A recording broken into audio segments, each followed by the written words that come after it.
सुंदरगढ़ जिलार बीरमित्रपुर थाना अधीनस्थ प्रतिदिन पड़ोशी राज्य झारखंड बेआईन भावे बोल्डर चालाण हेउथिबा देखिबाकू मिलिछि। स्थानीय लोके बारंबार प्रशासन को अवगत करुछंती, किंतु प्रशासन किछि भी पदक्षेप नेउ नथिबा जणा पड़िछि, जहा फलरे गत शनिवार दिन बोल्डर बोझेई हाइवा डंफर चकतले जड़े व्यक्ति अमूल्य जीवन चली जाइछि। एही डंफर झारखंड अंचलरू बोल्डर नहीं बीरमित्रपुर किरासर को जाउथिबा समय रे दुर्घटना घटिथिला। बीरमित्रपुर पुलिस खबर पाई घटनास्थल रे पहुंची दुर्घटना भियाइथिबा बोल्डर बोझेई हाइवा ओडी 14 AC 6957 को थाना रे अटक रखिथिबा जणा पड़िछि। तेबे देखियाकू बाकी रहिला केबे प्रशासन एही बेआईन चालाण गुड़िक उपरे रोक रखिबो।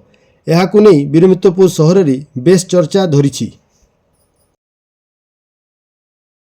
बीरमित्रपुर सहर है कि झारखंड बहुत गाड़ी चली बिना ट्रांजिट परमिट तापरे डीडीएम हो कि आमर माइनिंग वाला कारे दूरदर्शन नहीं बारंबार कहवा सत्वे किसी काम हो पार ना, जहाद्वारा ओडिशा गवर्नमेंट को टैक्स बहुत चोरी होची।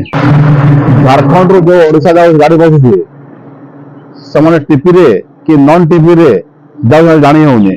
से मोर निवेदन अच्छी माइनिंग वाला को से आसिक बड़ गेट रे जो परमिट को चेक करवा दरकार।